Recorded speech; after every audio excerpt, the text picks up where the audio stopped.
Gênesis 33, verso 1, diz assim: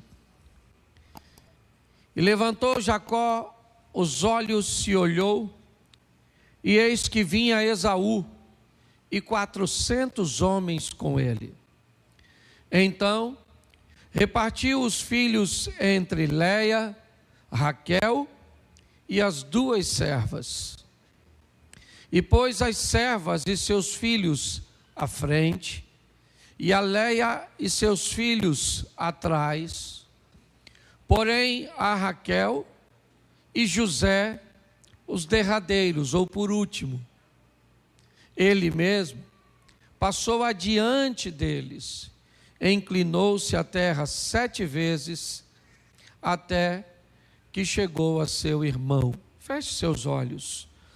Senhor nosso Deus e Pai, em nome de Jesus, eis aqui a Tua palavra. Continua falando conosco e usa-me como um canal de bênção nesta hora. Pelo poder do nome de Jesus, é o que nós te pedimos. Amém. Glória a Deus. Amém. Eu quero fazer uma reflexão com vocês hoje. Eu tenho focado muito em falar de relacionamento familiar. E hoje eu queria falar um pouco do relacionamento interpessoal. Como nós nos relacionamos com pessoas. Eu tenho feito muito isso. Basicamente, biblicamente, nós vamos olhar 3 esferas de relacionamento. Como você aprende a lidar com pessoas, esse é o primeiro, é o básico. Este relacionamento é tão importante que é ele que estabelece, por exemplo, o idioma que você vai falar. Boa parte de seus hábitos, cultura, porque uma pessoa mal treinada, uma pessoa que não é bem instruída em suas bases, ela vai ter problema com o seu próximo relacionamento. Qual? O intrapessoal. Como essas pessoas vão lidar consigo mesmo, como elas vão lidar com suas emoções, como é que elas vão lidar no ambiente onde outras pessoas têm mais recursos do que ela, têm mais poder do que elas, têm mais influência do que elas.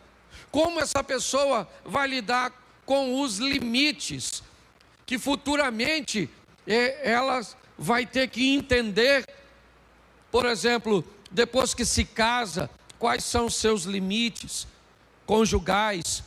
Quais são os seus limites com seus amigos? O relacionamento interpessoal, ele é, pelo menos para mim, a base de tudo aquilo que o ser humano, que o indivíduo vai viver mais à frente. Na maioria dos problemas que observamos no comportamento de pessoas, tem a ver com essa base relacional. Então a Bíblia fala de relacionamento com pessoas, relacionamento consigo mesmo e relacionamento divino. Como eu vou me relacionar com Deus, que também é visto por nós como um pai. Então, baseado nisso, esse texto que eu pedi que colocasse aí, ele nos mostra algo bem importante que eu gostaria de fazer uma aplicação rápida para vocês. Jacó, ele traz consigo sua família. Ele foi orientado por Deus e também nutriu o desejo de deixar a casa de seu tio Labão e de seus cunhados e agora retornar à terra de seu pai e a sua mãe. Mas para isso, ele vai ter que encontrar com seu irmão. O texto em que lemos narra o momento desse encontro. Jacó levanta os olhos e ele vê que Esaú está vindo em sua direção. E neste momento, ele faz algo muito importante e precioso. Ele vai colocar em ordem de prioridades as pessoas que ele traz consigo. O texto em que lemos diz que ele pega os filhos de Bila e de Zilpa e coloca à frente.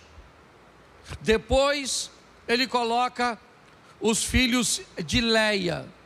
Por último, ele coloca Raquel e José. E depois de estabelecer essa ordem, ele então passa à frente e vai se encontrar com seu irmão, inclinando-se 7 vezes até o encontro acontecer de fato.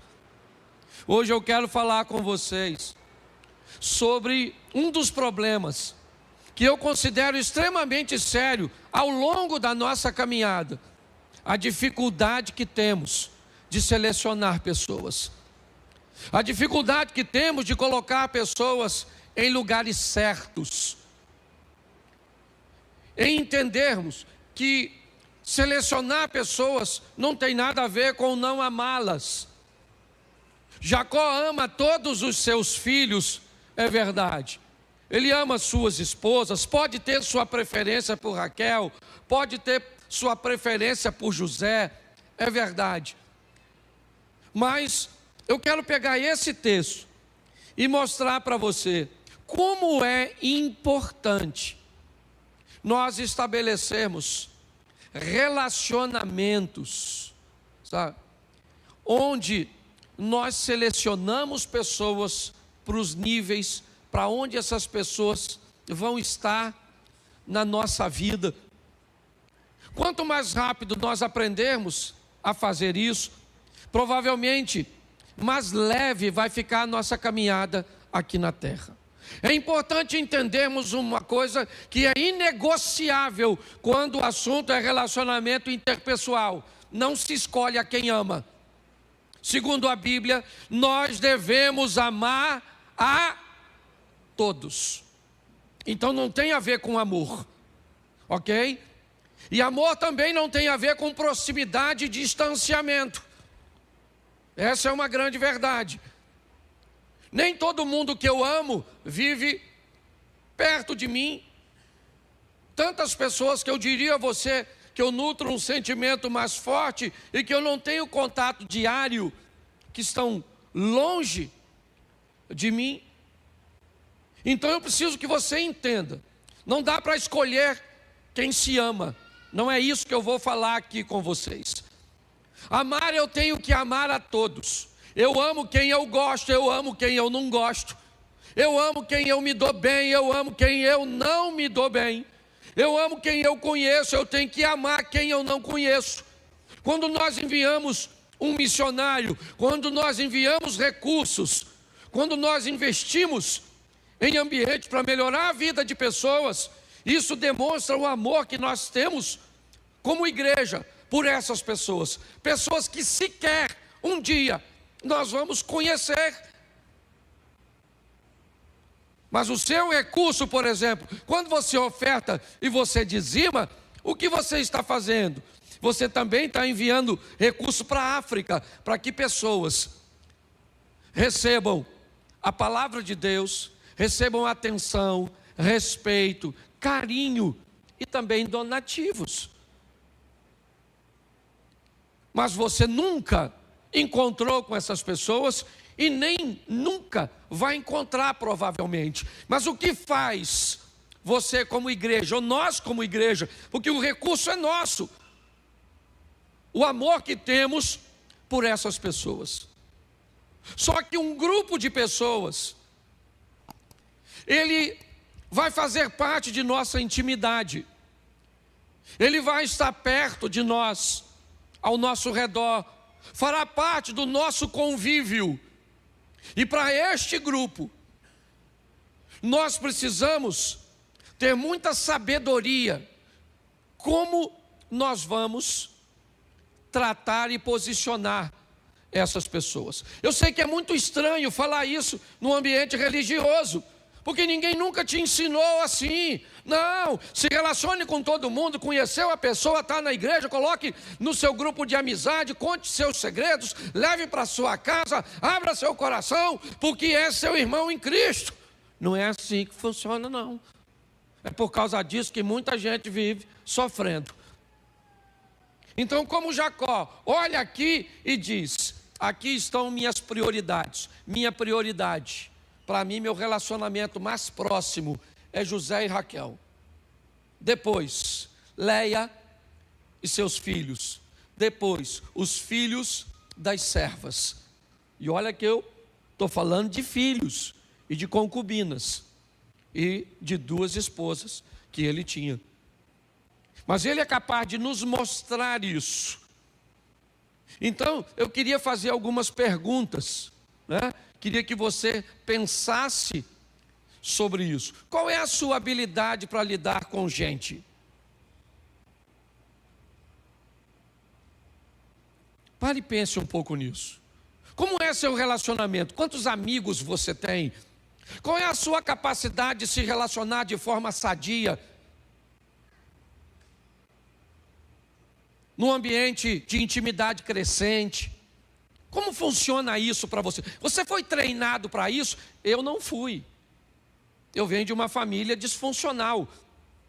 Então eu não aprendi a conviver com gente, pelo menos no que diz respeito à família.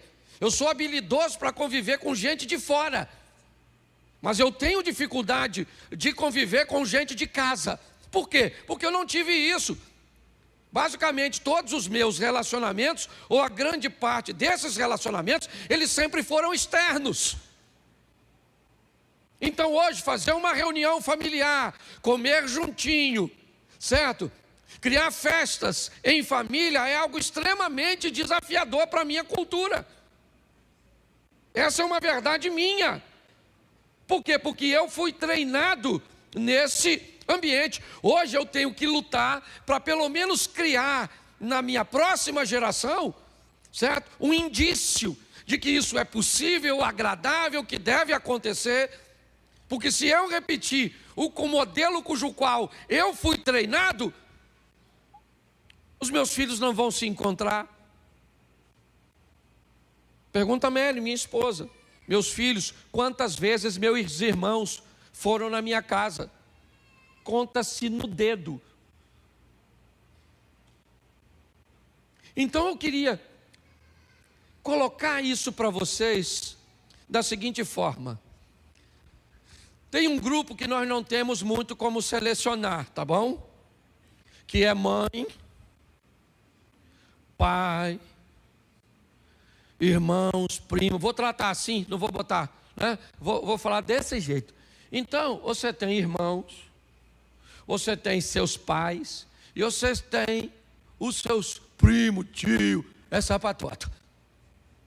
Essa turma não dá muito para selecionar. Com esse tipo de gente, você vai ter que ter um nível de tolerância maior. E não são gente fácil de viver. Até porque são seus parentes. Então, você precisa ter maturidade para entender. Então, se você é casada, principalmente se você é casado, entenda uma coisa. A mãe dele é importantíssima. Se a velha presta ou não presta, é outra história.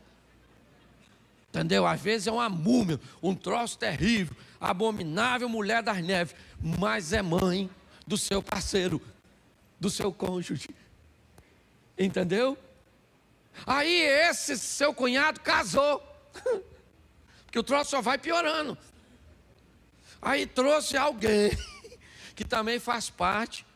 Então deixa eu falar uma coisa com você. Eu acho isso o maior barato, sabe? Até porque eu não tive muito, então eu acho isso extremamente divertido.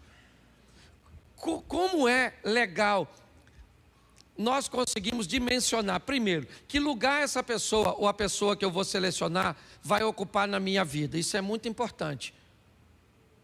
Tá certo? É meu irmão. É minha mãe. Entendeu? É meu filho. Talvez o cônjuge fique um pouco mais difícil, porque é o nível máximo. Esse eu vou falar por último, porque é o nível máximo, certo, de introdução que você pode estabelecer uma pessoa na sua vida. É o tal do cônjuge. É o único que, segundo a Bíblia, vira um contigo. Então depois, para desfazer essa treta, é complicado. Tá certo? Mas deixa eu buscar facilitar o entendimento daquilo que eu quero transmitir. Você vai ter o tempo inteiro que está apto a selecionar pessoas que estão buscando entrar na sua vida. Algumas vão ocupar cargos importantíssimos, podem chegar para ser seus conselheiros, seus amigos, dividir coisas com você que talvez você não divida nem com parentes muito próximos. Outros chegarão apenas num ambiente de diversão, de lazer, pessoas cujas quais você vai jogar um futebol, você vai à praia, você vai pescar, você vai viajar, pessoas cujas quais, se saírem da sua vida, elas também não farão tanta diferença. Porque o cargo que essas pessoas ocupam, ou seja, o lugar que ela ocupa, não são lugares imprescindíveis. Você, por exemplo, é um empresário, você precisa contratar pessoas para trabalhar para você. Então você tem que ter critério para contratar essas pessoas, sim ou não? Por exemplo, se você trabalha com moda, essas pessoas têm que ser bonitas. Você se preocupa com beleza, certo? Por exemplo, dependendo da sua empresa ou do seu ramo, você não quer uma pessoa bonita, você só quer capaz. Mas tem gente que além de ser capaz, tem que ser bonita. Você quer gente de caráter. Tem uma série de fatores que você busca. E essas pessoas, é o que eu te digo, são gente que você pode mandar embora a hora que você quiser. A minha pergunta é, você tem tempo para lidar com relacionamentos, certo, que necessitam de muita manutenção? Pare e pense nisso. Todas as vezes que você se relaciona com pessoas cujas quais você tem que pensar em tudo que fala, se você passar perto e cumprimentar ou não cumprimentar, essa pessoa fica aborrecida. Se acontece qualquer coisinha que acontece, desestabiliza o relacionamento e você então tem que se deslocar para aquele local para fazer uma manutenção. Eu não sei você, mas eu acho que eu já cheguei numa idade que eu não estou muito aberto para esse tipo de relacionamento que pede de mim uma manutenção tão intensa. Mas essas pessoas, elas existem. A minha pergunta é, a que distância elas vão ficar de nós? Pastor, as mais importantes, vamos lá para me seguir uma linha aqui. Filhos. Provérbios, se não me falha a memória, 22:6. Ensina o menino o caminho que ele deve. Ensina o menino o caminho que ele deve. Na nossa época de garoto, entenda, as ameaças eram menores e em menor quantidade. Essa era a verdade. Quantos aqui brincaram na rua? Levanta a mão. Quantos aqui deixam seus filhos brincarem na rua? Levante a mão. Ó, já diminuiu em 10% do primeiro grupo. Tá certo? As ameaças eram muito menores e em menor número. Os pais eram muito mais presentes. Nós tínhamos, pelo menos a maioria das pessoas que eu conheço, pouquíssimo relacionamento de amizade entre pai e filho. A figura do pai era uma figura de autoridade, e isso por si só era importante. Eu não fui criado pelo meu pai, mas fui criado pelo meu tio. E minha tia tinha uma frase que me derrubava. A hora que seu tio chegar, eu vou falar com ele. Pensa numa ameaça mortal de um homem que nunca me deu um tapa. Minha tia, toda sexta-feira eu apanhava, porque minha tia acumulava, ô véia para ter lembrança boa. Tudo que eu fazia, irmã, ela notava na mente. Sexta-feira era o dia depois do almoço, né? Esperava fazer digestão para apanhar de forma segura. E aí então ela pegava um chinelo e, Cláudio, essa chinelada é porque você fez isso, essa é porque você fez aquilo. Eu apanhava toda sexta. No final eu já acostumava, já fazia parte do roteiro da sexta-feira.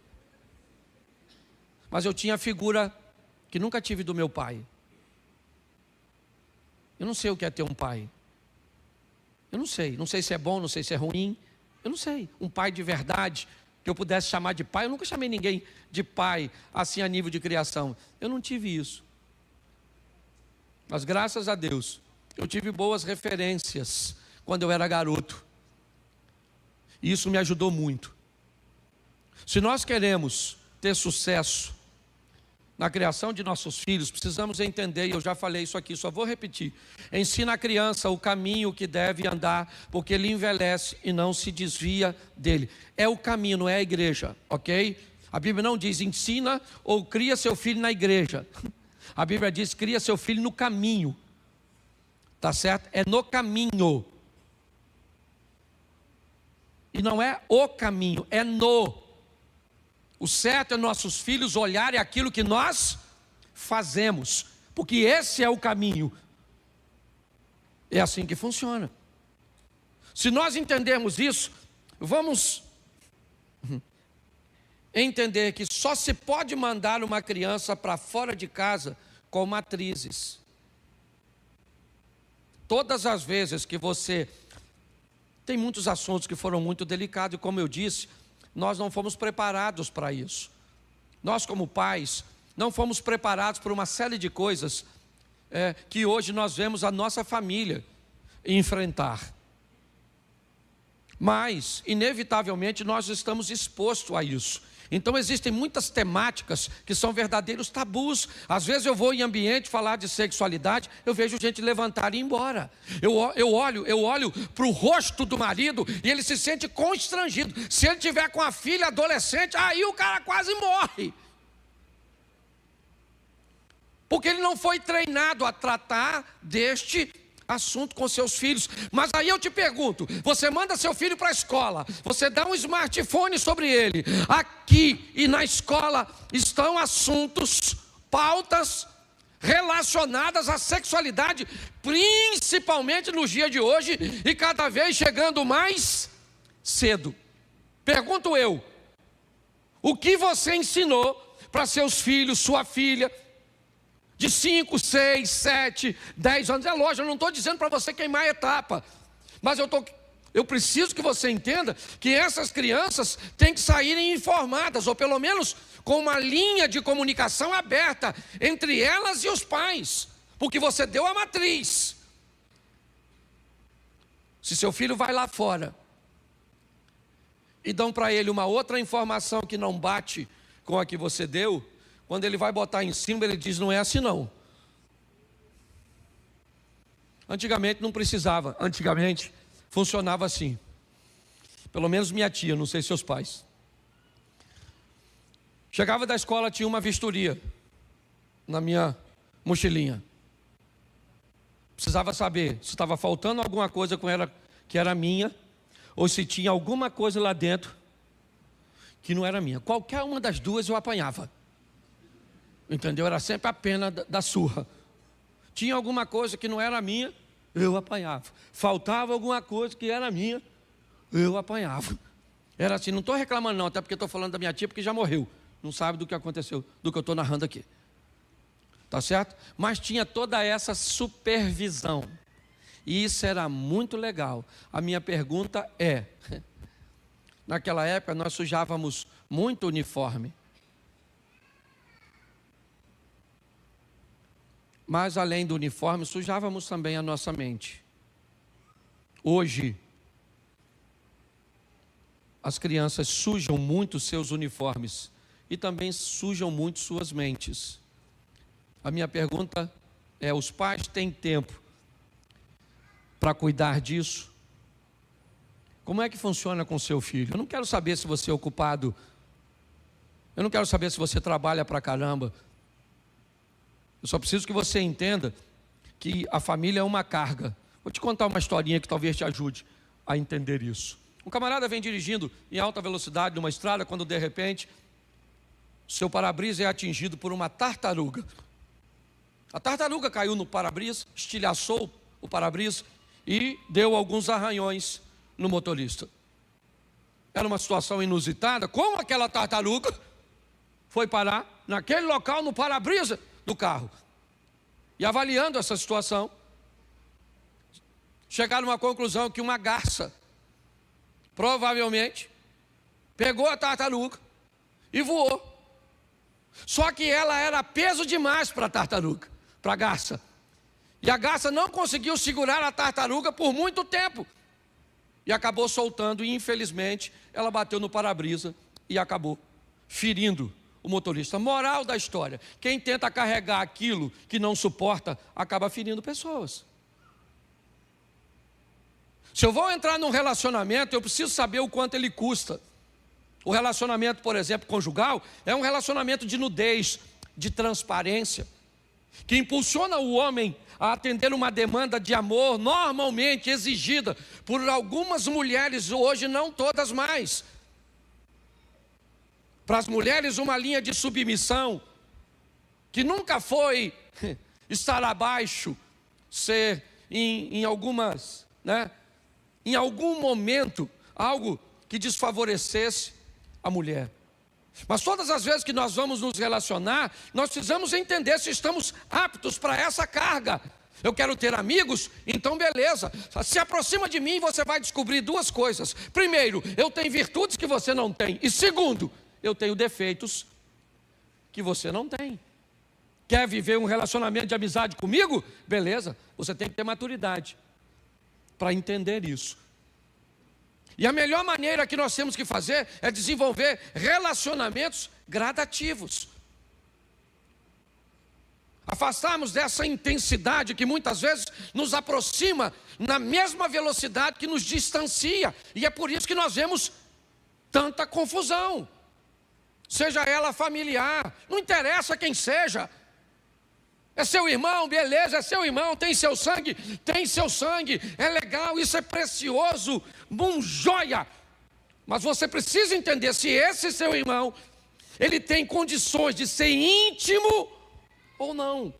Se ele tem condições de frequentar a sua casa numa intensidade maior, ou se ele só vai aparecer lá uma vez ou outra. Mas pastor, ele é meu irmão, eu não tenho que conviver com ele. Não tem. E não se sinta culpado por não conviver, a não ser que haja afinidades para que isso aconteça. Ah, pastor, eu não concordo. Eu tenho que conviver. Então conviva e pague o preço da convivência, pelo menos não reclama. Não diz que a cunhada é uma traça, que os meninos são bagunceiros, que são uns mortos de fome, que chega lá e come tudo. Bagunça tudo. Se nós entendermos isso, gente, eu acho que vai ficar mais fácil. Pastor, é sua mãe, é sua mãe. Eu não tenho convívio com minha mãe. Eu amo minha mãe, falo com ela 1 ou 2 vezes por mês. Tem quase, 1 ano que eu não vou na casa dela. E deve ter uns 3 que ela não vem na minha. Por quê? Porque eu não fui criado com minha mãe, eu não tenho afinidade nenhuma com a minha mãe, eu nunca abri a geladeira da casa da minha mãe, eu não sei, eu tive que aprender a falar mãe, depois de velho. Amo minha mãe? É lógico que eu amo, eu envio recursos para ela, certo? Amo, oro para que Deus converta o coração dela. Uma pessoa extraordinária, uma educação, nunca tive problema nenhum com ela, mas mamãe lá... O Claudinho aqui.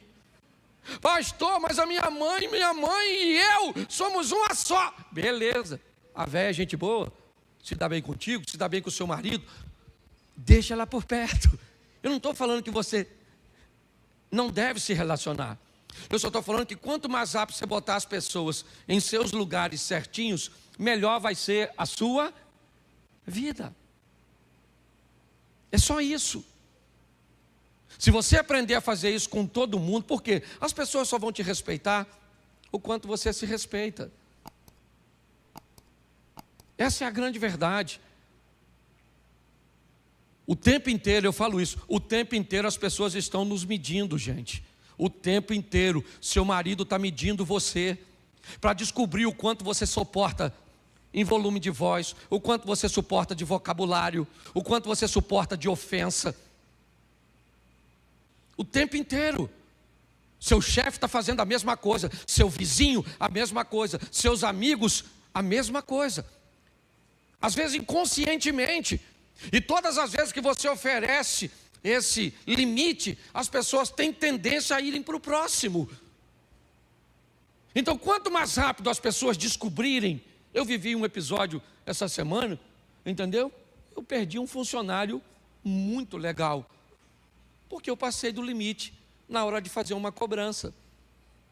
Eu fiz uma cobrança do jeito que eu não devia cobrar, eu errei na medida, e ele então me disse: eu não quero mais trabalhar para você, eu vou me embora. Beleza. Ele está errado? É lógico que não, ele me botou no meu lugar. Eu achei fantástico isso. E quem perdeu fui eu, no fundo da história, porque perdi um funcionário, né? Não perdi um amigo, porque a ofensa não foi desse nível, mas eu perdi um funcionário. O cara falou: não quero mais trabalhar para você. Eu falei: beleza. Então, quanto mais rápido nós fizermos isso, aprendemos a lidar com gente. Quem é essa pessoa? Como eu vou lidar com ela? Até onde ela vai? Não interessa quem ela seja. É importante que você determine para as pessoas até onde elas podem ir na sua vida, onde elas vão ficar. Elas precisam saber que se elas ultrapassarem esses limites, ela vai ser afastada do seu convívio, não eliminada da sua vida. Não é isso que eu estou falando. Mas isso tem que acontecer na igreja. Por quê? Porque pessoas que aprendem a lidar com gente, inevitavelmente, o ambiente que essas pessoas chegam é mais suave. Se nós tivermos na igreja uma igreja apta para lidar com gente, inevitavelmente o número de conflitos que nós vamos ter na igreja é muito menor. Então o que eu devo fazer nesse mundo de gente? Selecionar as pessoas. E aí eu vou descobrir quem é que vai sair para lanchar comigo. E é do lanche para a sua casa e eu para a minha. Talvez no lanche eu descubra que a essa pessoa cabe uma liberdade um pouco maior, e ela pode frequentar a minha vida. Quanto melhor for a leitura que eu fizer das pessoas, mais fácil vai ficar. Eu sei que a maioria das pessoas, provavelmente, que estão aqui, oriundas de outra igreja, eu não vou perguntar, porque eu sei que a maioria de nós já fomos de outro lugar, e em algum momento nos afastamos por causa de convívios interpessoais, comportamentos, ações, algumas que deveriam ter mudanças realmente, algumas de caráter, mas outras não. Outras simplesmente um comportamento cujo qual você não gostou, foi ofensivo naquele momento e você não estava pronto para lidar com isso. Se eu vou me relacionar com Deus, eu preciso aprender a lidar com pessoas, a saber que elas são diferentes de mim e que algumas não vão passar de um futebol e de uma pescaria. Outras não vão passar de um convívio aqui na igreja. Não interessa. Eu sou pastor, certo? E você é ovelha. Nós temos um nível de relacionamento, mas eu provavelmente nunca vou frequentar a sua casa, você nunca vai frequentar a minha, e isso não diz nada a nosso respeito. Diz apenas que existe entre nós um distanciamento por causa de tempo e por causa de outros fatores. Se você e eu aprendermos a lidar com isso, eu sofri demais com isso. São coisas que eu tenho aprendido nos últimos anos. A entender que esses relacionamentos altamente desgastantes, dolorosos, que muitas vezes você tenta expor seu cônjuge. Vou te dar um exemplo. Às vezes o marido diz assim para a mulher: vamos na casa de mamãe? A mulher diz: eu não vou. Não vou na casa de sua mãe. Poxa, mas é importante para mim que você vá. É ou não é? Sim ou não? Não é importante que o seu marido vá na casa da sua mãe ver a sua família? Sim ou não? Claro que é, gente, pelo amor de Deus. Com que frequência isso vai acontecer é outra história, nós vamos ver à frente. E aí corre o risco de ter algo muito pior, que é a mãe de um ser um anjo. E a mãe do outro ser um outro anjo. Caído. Mas um anjo. E às vezes o filho da mãe caída, ele sabe que a mãe caiu. Mas porque caiu deixou de ser mãe? Não. Então é muito desigual. Você vai com o maior prazer na casa da sogra, e para levar seu cônjuge no outro, às vezes é um martírio. Isso dá para resolver. Primeiro, é importante que você entenda, porque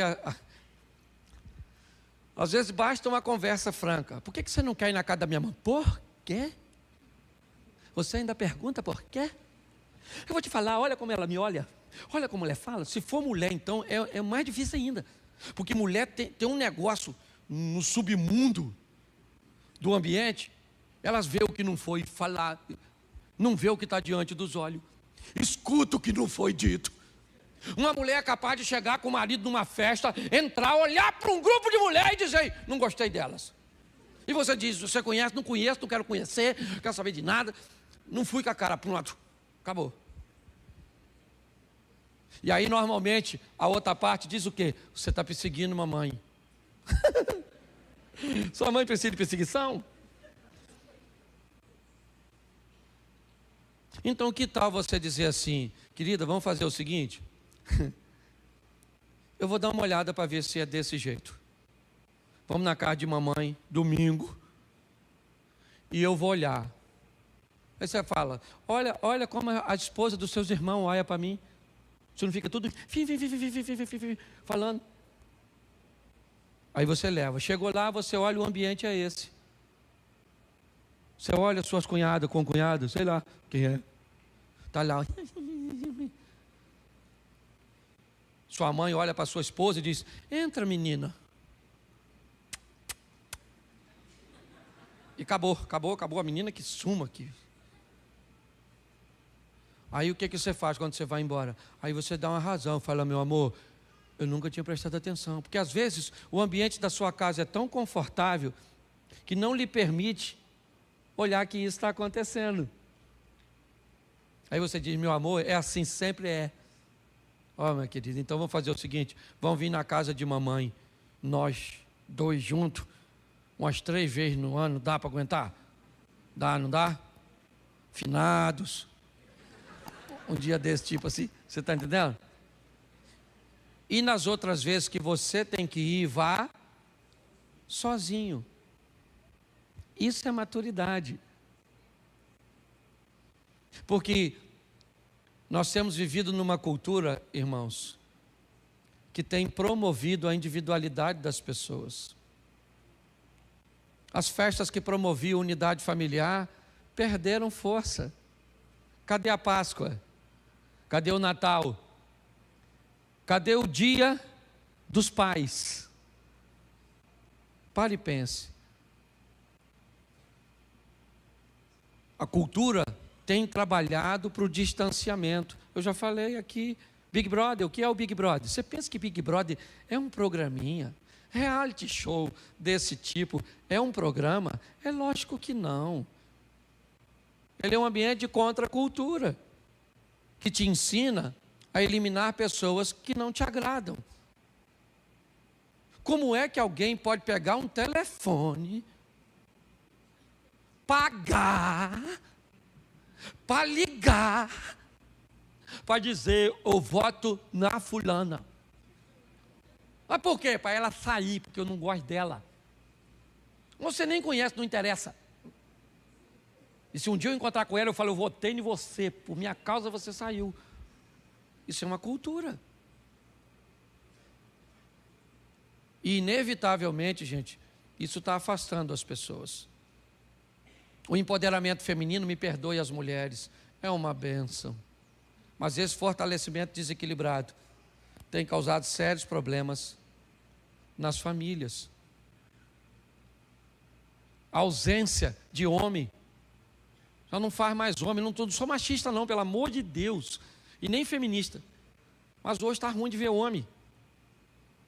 o homem que resolve as coisas, o homem que faz, que assume a postura.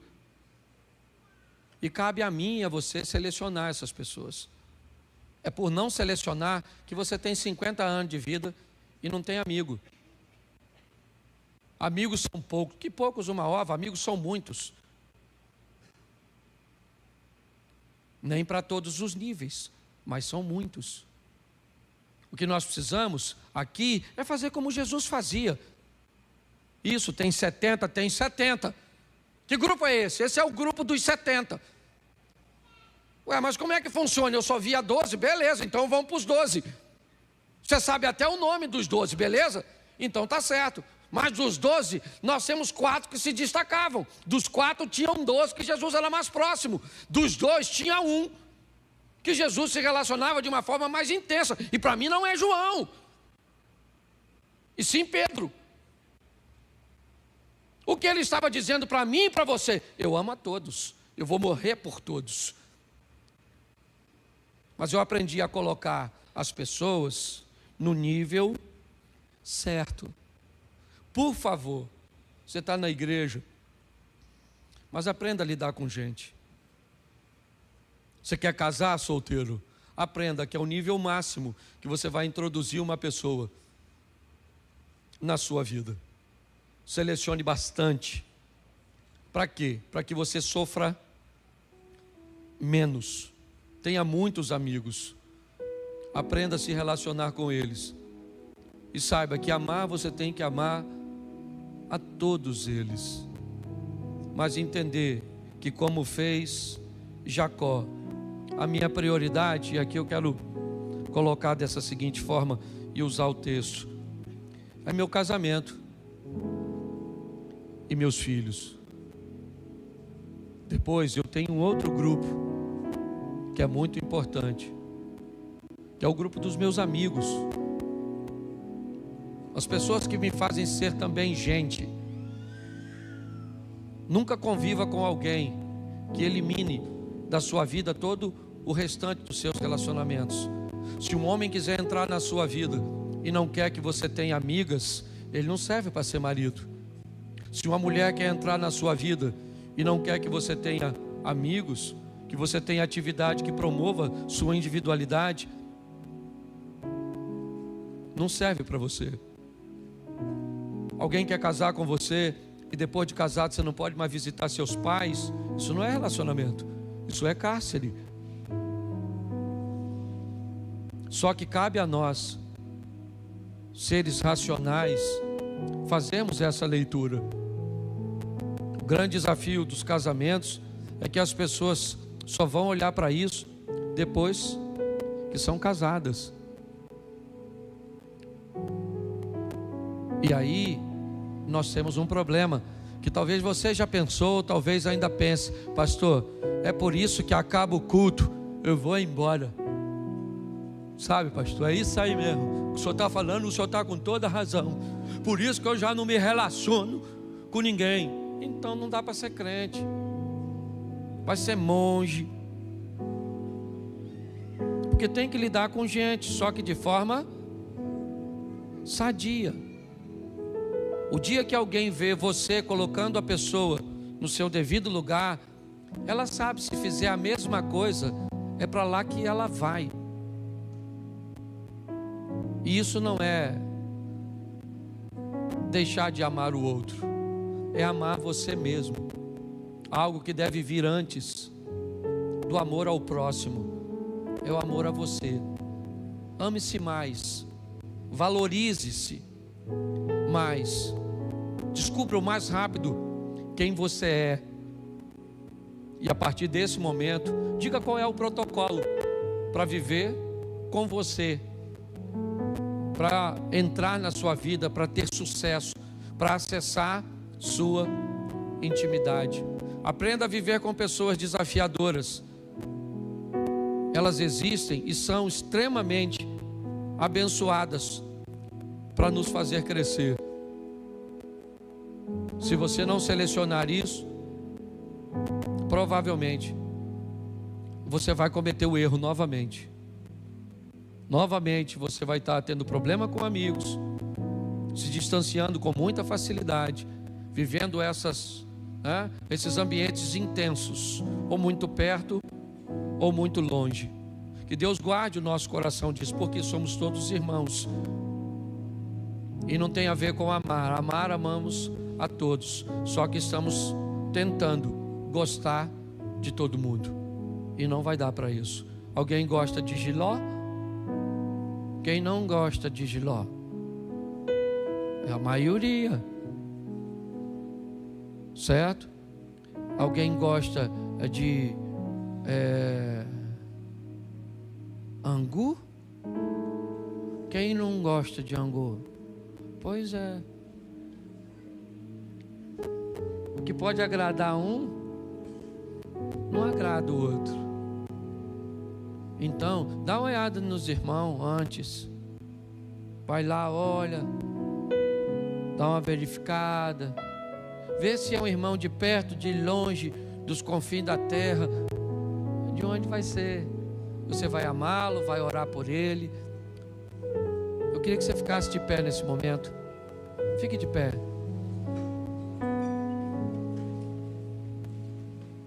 Feche seus olhos. Feche seus olhos. Pai, em nome de Jesus, ajuda-nos primeiro a lidar com pessoas diferentes de nós. Isso não significa, Senhor, que estamos certos, elas erradas, elas certas, nós estamos errados. Significa apenas que somos diferentes. E pior, Senhor, quando isso acontece, às vezes desenvolvemos o hábito de difamar essa pessoa por tal comportamento. Elas são desse jeito, elas são assim, elas fazem isso, elas fazem aquilo outro, e elas fazem, e às vezes sequer somos capazes, ó Deus, de entender que quando falamos dos outros, falamos mais a respeito de nós do que das outras pessoas. Falamos de quem somos, de como somos capazes de avaliar as pessoas com tanta perícia, e às vezes a dificuldade que temos de olhar para nós mesmos. Toma, ó Deus, as pessoas que o Senhor tem enviado para a nossa vida. Mas também sabemos, se o Senhor envia pessoas, o mal também tem tendência a enviar. A nós cumpre a responsabilidade de selecionarmos tais pessoas. Quem elas são, para onde elas são, até onde vão. E colocarmos essas pessoas nesses lugares. E descobrimos ao longo do convívio, ó Deus, se elas podem ir para o próximo nível. E quando a Tua palavra nos ensina que há amigos mais chegados que irmãos, me parece que ela também tenta nos dizer que há irmãos que viverão distantes de nós. Pessoas que por questões consanguíneas deveriam viver tão perto, participar de nossa intimidade, ter acesso à nossa casa, mas por algum motivo elas não conseguiram isso. Nós não conseguimos manter isso. E que isso não venha nos desmerecer, ó Deus. Que venhamos aprender a lidar com tudo isso. Ajuda-nos, ó Pai, para não continuarmos falando mal das pessoas. Nos afasta deste hábito, ó Deus. Toma a nossa língua e que da nossa boca não saia parecer negativo contra os nossos irmãos. Que esses irmãos atuem nas áreas que foram chamados para atuar. Ajuda-nos, ó Deus, a vivermos como igreja esse padrão. Toma o nosso casamento Ajuda-nos a convivermos com os nossos cônjuges, com os nossos filhos, com os parentes dos nossos cônjuges ou do nosso cônjuge. Ajuda-nos, ó Deus. Socorre-nos. Eu te dou graças, porque o Senhor tem nos sustentado. Tira de nós esse estigma de acharmos que todos são bons no começo e acharmos que todos são ruins no final. Que o Teu Espírito nos ajude, porque precisamos conviver com pessoas. Leva-nos aos nossos lares, ó Deus, guardado por Tuas mãos poderosas. Seja uma semana de bênção, uma semana de vitória, uma semana de boas notícias, uma semana de bons negócios. Continua conosco nessa jornada, ó Pai. Que o grande amor de Deus, nosso Pai, a graça de nosso Senhor e Salvador Jesus Cristo e as doces consolações do Santo Espírito de Deus seja para com todo o povo do Senhor, e todos digam: